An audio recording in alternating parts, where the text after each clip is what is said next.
The Clippers are way over the salary cap, but that's not going to keep them from overpaying for Clayton Kershaw has a big owie on his big toe, and Dicker the Kicker's wallet gets thicker. Good morning. I'm James. This is your daily dose of sports and snark for the greatest sports city in the world, Los Angeles. This is the faithful Angelenos morning report. So it is August 31st, 2024, still loving life in the sanctum sanctorum of LA sports. Yesterday, by the way, I posted a UCLA football preview for 2024. The season opens today, so take a few moments. Take a look, tell me what you think. You should also know we have added a new subscriber to the Angeleno Familia. Thank you, one and all, for getting in on the ground floor of this channel. And if you like being in the know about LA sports, clickety-clack the like button. Clickety-clack the subscribe button. There's a notification bell. Hit that and let you know when we drop new content. Sharing is caring. Let people know we exist, and by all means comment. Now, before we go through the news and notes and look at the scoreboard. Dodgers 10, Arizona 9. Freddie Freeman homered after taking 2 games off. Will Smith hit a 3-run home run. And Shohei Ohtani is the first person ever to have 43 home runs and 43 steals in a year. But Clayton Kershaw left the game in the second inning with toe pain, and the Dodgers bullpen held on by the skin of their surgically repaired limbs. At least they still now lead the NL West by 5. Dodgers at Arizona again today at 5. Gavin Stone is 11-5 with a 3.33 ERA. He is facing Merrill Kelly, who is 4-0 with a 3.98 ERA. UCLA is at Hawaii in the season opener. 4:30, the debut of Deshaun Foster as Bruins head coach. And Houston is at LAFC at 7:30. Back to MLS action for the black and gold. Let's get to the news.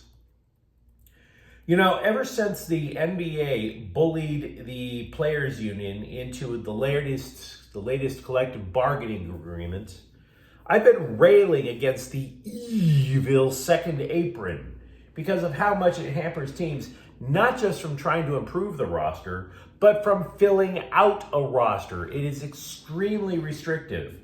And I think at this point we have to accept the fact that despite the evil second apron really limits teams from getting better, the Clippers for some reason love wearing that second apron. The Clippers are like, second apron? Why stop there? Give us a third and a fourth apron. We love being tied up. Baby. Steve Ballmer loves being tied up. The man has a fetish and nobody knows his safe word. We know this to be true because yesterday the Clippers signed center Ivica Zubac to a 3-year, $58.6 million extension. It's the max he can get. It is just under $20 million a year. And I can't say for sure why you would pay him that much. Why? He averaged less than 12 points per game last year. Now, a Clipper official referred to it as a career year. 12 points per game? I mean, I will grant you, okay, he's a rim protector, but not even 12 points? He gets you like 11 and a half? He's not even in the top 15 centers in the NBA by any estimation that I can find. This is how you reinvest the money that you didn't spend on Paul George? Look, the average salary, let's assume that Ivica Zubac is average. And I don't have anything to say that he's average. The average NBA salary per year is about $12 million. That's, in Zubac's case, a point a game. You can talk about rim protection all you want. You do need that. But the NBA is still an offensive league. This deal only makes sense to me if they have a plan to rid themselves of PJ Tucker, who gets paid $11.5 million. By the way, PJ Tucker, who's had a very noteworthy career. He's won an NBA title. PJ Tucker is way off in the hinterlands of the Clippers bench, can't go and get any playing time whatsoever to justify that $11.5 million. And now Ivica Zubac gets almost 20. And they have no plan to get rid of PJ Tucker either. The Clippers love them some aprons. Tie them down. It's their kink. I don't know about you, but despite all the dumb things that come flying out of my face hole, I pray. Oh, I pray every night. I really do. Now, I don't pray for world peace, and I don't pray for goodwill amongst men and women, although I should. I pray for the day when I don't have to talk at length about Dodger pitcher injuries. It's not a big dream. It's not important. Because it's not enough that Clayton Kershaw left yesterday's start with left big toe pain. And by the way, we don't know if he's going on the injured list because of his toe. It's also that a couple of weeks ago, Tyler Glasnow said, oh, you know, I'm not sweating that tendonitis I have in my pitching elbow. Yeah, I'm going on the injured list for a couple of weeks. Quote, nothing super concerning to me, unquote. Those were his exact words. Now, Dave Roberts isn't even sure that Glasnow is going to be on the roster by the end of the year. Glasnow was supposed to have already started a throwing program. That's been delayed until today. Maybe. Roberts told the LA Times, quote, I'm not sure about that. I do know right now, when you're starting up, you're probably looking for pain-free. I think that's probably the start, but it's a fair question, unquote.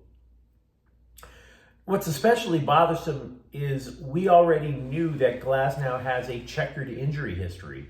Prior to this season, his high for innings in any year was 120. He's pitched 134 for LA. Be honest with yourselves. If you've been following the Dodgers and their weird history with injuries at all, there have probably been times when you looked at Glasnow out there on the mound and tried to ignore the fact that he's a ticking time bomb with a slider. I've been saying about the Dodgers for the last few years. The problem they face is never in the preseason. It's the postseason. Because all of a sudden their lineup faces legit pitching every night, and does the Dodger pitching hold up during the postseason? Last season, if you recall, they lost 4 starting pitchers, either to injury or, in Julio Urias' case, legal issues. You go into Arizona, you had Kershaw, who wound up needing shoulder surgery after the season anyway, and Lance Lynn as your top 2 starters. 100-win season, just like that. So now you're looking at the Dodgers rotation. You don't know if Glasnow can go. You're not even sure anything about Clayton Kershaw right now. And what about Yoshinobu Yamamoto? Still trying to rehab his way back. Once again, an offseason where the Dodgers invested $1 billion could go up in flames because they don't know how to keep their pitchers healthy. And nobody's bothering to ask Mark Pryor, what's the deal? Or the training staff, what's the deal? Meanwhile, ESPN decided to take a look back at trade deadline day a month ago and decided that the Dodgers were one of the 2, quote, contenders who crushed it, unquote. Now, it's not because they added a pretty decent name in starter Jack Flaherty, but the reason that they crushed it was reliever Michael Kopech, who, going into last night's game, posted an ERA of less than 1 since coming to LA, with a strikeout to walk ratio of 19-3. They also took note of what was given up in order to get these players. And I hate saying this because I don't have a problem with Miguel Vargas, but that dude is straight up quit on the White Sox. Literally less than a week into his tenure with Chicago, There was a clip of him at the end of the bench just shaking his head, wondering what the hell's gone wrong with his life. The dude is hitting .097 since going to Chicago. By the way, the other team that allegedly crushed it was Kansas City, if you're wondering. The Chargers have a holdover from last year that they believe in long term. They signed kicker Cameron Dicker to a 4-year contract worth $22 million. And unlike the Zubac contract with the Clippers, I honestly don't know what to make of this one. It's true, he was one of the Bolts' most consistent players last year. And if you want an indictment on how last year was for the Chargers, if your kicker is among your most consistent players, that tells you how bad they were. Now, he's a fan favorite, but that was in part because the social media team put him in this clip that was kind of amusing to push him to make the Pro Bowl. But does he really get $22 million over the course of 4 years? The Chargers were his 4th NFL team. So is it really much of a sure thing as the contract indicates? It's 2.5 sizes bigger than the average kicker contract. Average kickers make like 2.2. You want to give him a raise, great. $5 million seems a bit much. But again, he was legit with the Chargers last year. Magic Johnson told longtime sports broadcaster Jim Hill that he hopes Lakers fans will be patient with J.J. Redick as the coach. Quote, "This is not going to be easy for him, but I think having LeBron as your captain helps, and one of the greatest that's ever laced them up in AD, and they showed Laker fans and basketball fans around the world what they're capable of doing in the Olympics." Unquote. Now, full disclosure, I am one of the biggest Magic Johnson apologists that you will ever meet. Even when he announced he was HIV positive, I would have spiked a straw into his wrist and sucked the HIV out of his blood like you would a rattlesnake bite. That is how much I love Magic Johnson. But time to grow as a Laker coach? Magic, we didn't even give you a chance to grow as a Laker coach. We gave you a statue, we retired your jersey, and we also gave you 16 games to grow as a coach. We didn't even give Frank Vogel time to continue growing as a coach, and he got us a 17th ring. What are we talking about? Meanwhile, Dwight Howard said he never wanted to come to the Lakers from Orlando way back when he was relevant. This was 2012. He said he was actually pissed having to go to LA back then, but nobody knew it. Well, he's not relevant anymore and he's begging for a job. So all I'm going to say is enjoy Taiwan, you ingrate. Enjoy being a passport bro with goofy hair. The joy and disappointment cycle that is USC football recruiting became a little less disappointing, a little more joyful Friday with the verbal commitment of wide receiver James Johnson. Johnson joins the class of 2025. He's the 18th commitment to the Trojans class, but he's from Georgia. And if there's one thing we've learned, if we have learned anything from Georgia high schoolers, can you trust their word? Everybody in the Midwest and the South, the deep South, they're like, oh, you can trust our word. Not if you're from Georgia and you play football, you can't.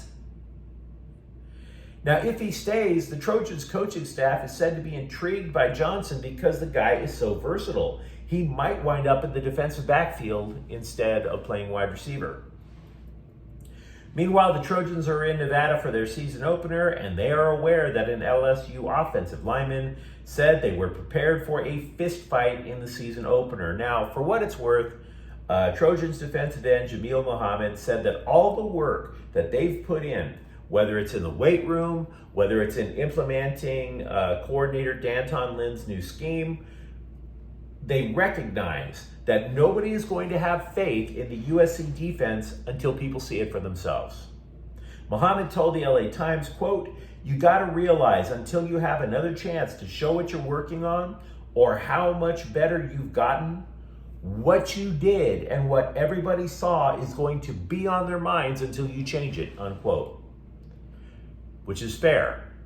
I'm glad USC recognizes that. And by the way, there's a season preview for USC football. Just look it up on the USC playlist of this channel. CBS Sports has generated a list of rookie players who could make an impact despite not getting drafted. And as if Super Bowl champ Kansas City didn't have enough on offense, former UCLA running back Carson Steele made that list. And I'll be frank, I think he's an ideal fit with the Chiefs. I really do. You can see the similarities in how Andy Reid and Chip Kelly run offenses, right? And Steele, he got 87 yards, rushed for 2 touchdowns in 11 carries. He was instant offense for them. They loved that. Now, analysts originally thought before the draft that Steele should be a fullback because he's pushing 230 pounds. And I would guess that's why he was undrafted, because very few teams utilize fullbacks.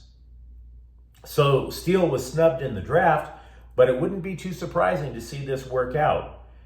And by the way, side note, Kansas City is full of alcoholic, which means they're probably going to love him and his pet alligator. So it seems to me he's probably found a good home.